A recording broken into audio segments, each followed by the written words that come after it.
The Little Mermaid Who Chose Her Voice by Tales of Light.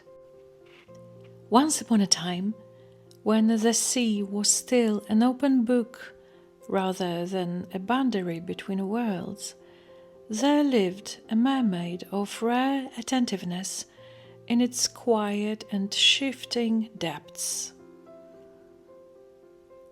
She swam with the others, laughed beside them, and joined in the ancient songs that had echoed through the waters for generations.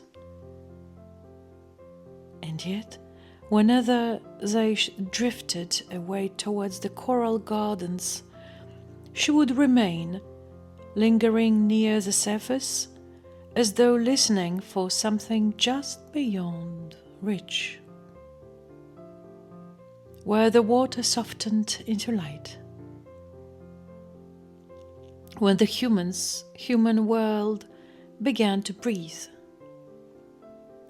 she watched them, their fragile vessels rising and falling with uncertain grace, their hands reaching, holding, letting go, and their lives so brief and yet so fiercely lived.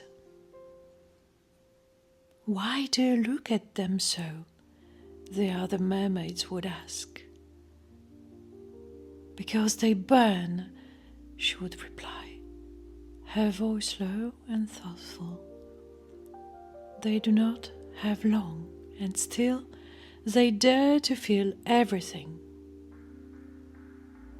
Even then, she understood that her voice was not merely a song of the sea. It was something that could cross worlds. That day, the sea did not rage. It gathered itself. A great ship pressed against the wind, its sails snapping, its ropes straining under the weight of the storm. The air was thick with shouted odors and the sharp scent of salt. Among those on deck stood the prince. He did not retreat below. He stayed. "Together!" he called, steadying those beside him. And then came the wave, not the highest, nor the most violent, but the one that alters everything. The ship tilted, balance faltered, and he was gone. The mermaid did not hesitate. She slipped beneath the surface with the quiet certainty of one who knows both danger and direction. She had seen this before, the sudden stillness that follows struggle, the way fear gives way to silence. The mermaid reached him, steadying his drifting body, guiding him through the shifting currents. "Stay with me," she murmured. And then she sang, not for beauty, not for the ear, but to hold him at the threshold between presence and absence. Her voice moved through the water like warmth, gentle, persistent, refusing to let go. "Not yet. The world is not finished with you." When at last she carried him to the shore, the storm had already begun to recede. He opened his eyes. For a moment, he did not see a face. He saw light, soft, unwavering, near. "Who are you?" he asked, his voice barely more than breath. She did not answer. She only smiled, something quiet, luminous, impossible to forget. And then she was gone. From that moment, something within her shifted. The sea remained beautiful, but it was no longer enough. Not because it had changed, but because the mermaid had. She knew she must discover who she was beyond its waters, not to become someone else, but to remain herself, even there. And so she went to see the sea witch.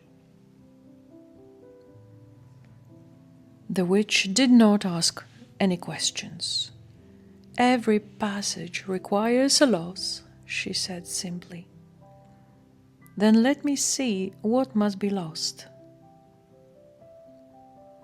The vision unfolded slowly. If she remained in the sea, the mermaid would keep what had always been hers: her voice, her song, her depth. Nevertheless, if she stepped into land, she would be given legs, but her voice would fall silent. "Your words will leave you," said the witch. "Your song will belong to the water, not to you." The mermaid held that truth without turning away. "And if I return?" The witch regarded her carefully. "Your voice returns only to those who know when to leave, before they abandon themselves." That was the true price. No pain, no loss, but the risk of forgetting who she was.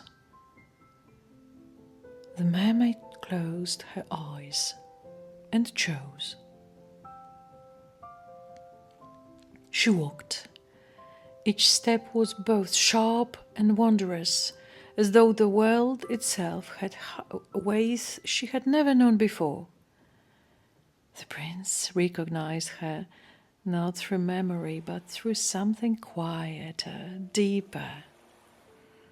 "There is something in you that feels familiar," he would say, studying her with a kind of gentle certainty. She longed to answer, but her voice remained where she had left it, resting in the sea. The mermaid was welcomed, admired, treated with a quiet and thoughtful kindness. There was grace in the way she moved, and something unspoken in her presence that drew others nearer. And yet, when the moment came, it was not her hand that was chosen. The mermaid wept, not from humiliation, but from recognition. And in that stillness, something within her became clear.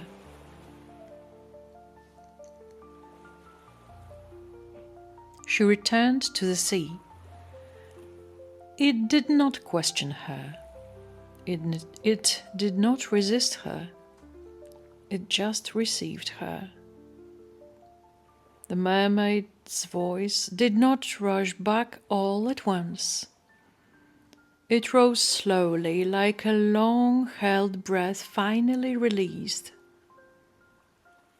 At first, solitude surrounded her, and yet she did not turn away from it. Instead, she sang, not to fill the silence, but because she had become whole again. In time, she shaped something new, an open place among the corals and light where voices were not softened but strengthened. A school of song. The young came first, curious and bright. Then others followed, those who had forgotten how to be heard even by themselves. One day, Mermaid's mother came, with her grandmother, whose presence carried the quiet weight of knowing. "We always believed," she said gently, "that the one meant for you would find you only when you were fully yourself.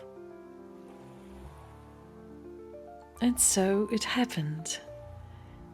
He came without demand, without noise, and he listened. He did not fear her voice. He did not seek to quiet it. He recognized it. And what grew between them was neither sacrifice nor surrender, but something steadier, something that allowed both to remain entirely themselves. They built a life where laughter moved easily through the waters. They had children who learned to sing before they understood words. Side by side, they lived happily, ever after. And so the little mermaid came to hold everything she had once feared she might lose. She had known the land, she had reclaimed her voice, and she had chosen herself. And the sea still whispers, "You do not need to surrender your gifts to beloved. You need only know when to return to yourself and remain there."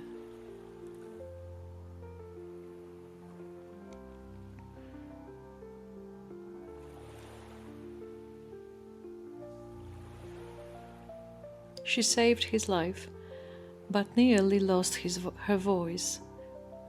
This is the story of the mermaid who chose herself and received everything in return. Thank you for staying with me here. Yours, Tales of Light.